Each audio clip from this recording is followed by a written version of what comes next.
Hi, this is Ken Albertson. I'm here to talk a little bit about the CIA. You might think, well, who am I to talk about the CIA? No, I've never been in the CIA.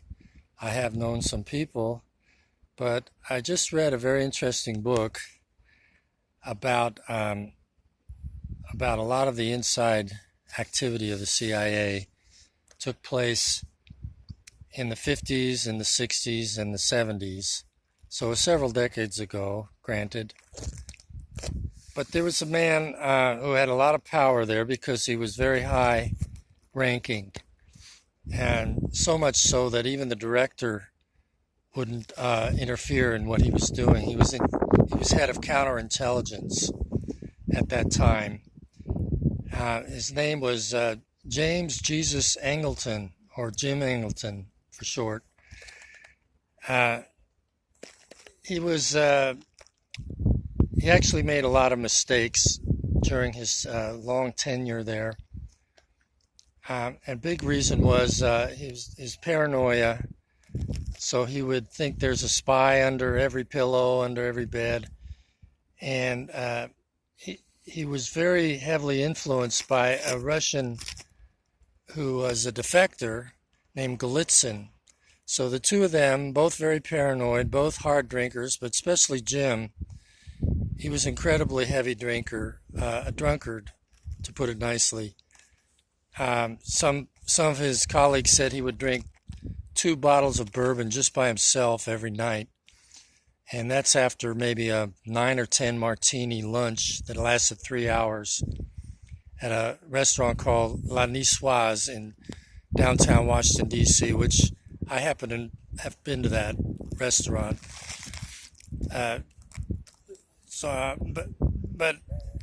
now the reason he caused so much damage, well, like I say, he was untouchable by his higher ups.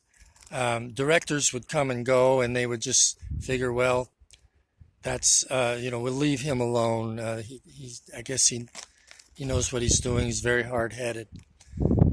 But because of his paranoia and the heavy influence of the Russian Golitsin, Angleton would falsely accuse many good people working in the CIA at that time. He wouldn't accuse them to their face. He would just copy their files, and he'd have secret files on them. He'd mark it with an H.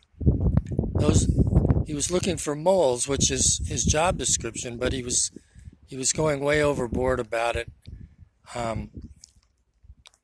He would not look at truthful information, but instead he would get buried in all this paranoia conspiracy that rolled around in his own mind.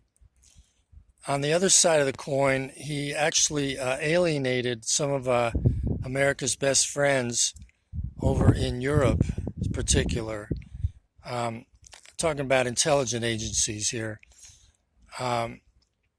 He would get their paranoia peaked up and insinuate that there was a bunch of moles. Moles, by the way, is a word they use for people in their own agency who is sending information to their adversaries, which during the Cold War, when all this happened, the biggest adversary, of course, was Soviet Russia, Soviet Union. So he would create all this imbalance, let's say, in these other countries, in France, in Norway, in England, in Germany, all these other countries. Well, we're told by this heavy, high-ranking CIA operative in America that they had moles, so they would be, suspicious of everybody. And 49 out of 50 times, they would be really good agents, and they would have big problems. They wouldn't be able to get promoted. Some of them were put to jail. Some of them were even killed during this process. Similarly, when Russian agents came over to to become friendly with the CIA, and they would offer up a whole lot of inside information about Russia, including their weapons system and size of their armed forces and all these sorts of things.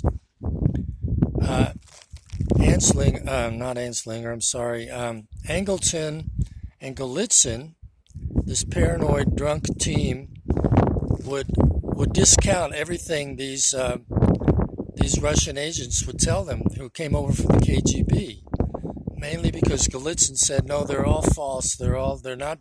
None of them are bona fide. Bona fide is a word. It's a Latin word meaning none of them are for real. Bona fide means for real. So this awful pattern kept going on and on and on. It wasn't until decades later that it was found that Angleton and Golitsin were causing a whole lot more damage to U.S. intelligence than good.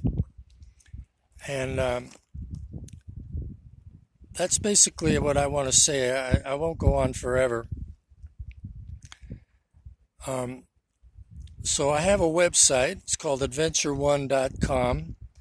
I have a bunch of books there that I've written, and you're welcome to go on there. The books, by the way, don't cover these topics that I'm talking about. They cover other topics. But for the sake of brevity, I won't go into that, all the different books I've written. There's also an audio book there, which is really, I think, is a lot of fun. And if you can look there at the selection, if there's any book that you think you might like, you can let me know. I'm easy to find, and tell me, and then I'll send you a free copy if you agree to write a book review. And it doesn't need to be a long one. It can be just 2 sentences, but I'd really appreciate you doing that and putting it on Amazon.com. It would help me, and you would probably enjoy the book. Everybody's happy. So that's it for now. I'm going to sign off. Bye-bye.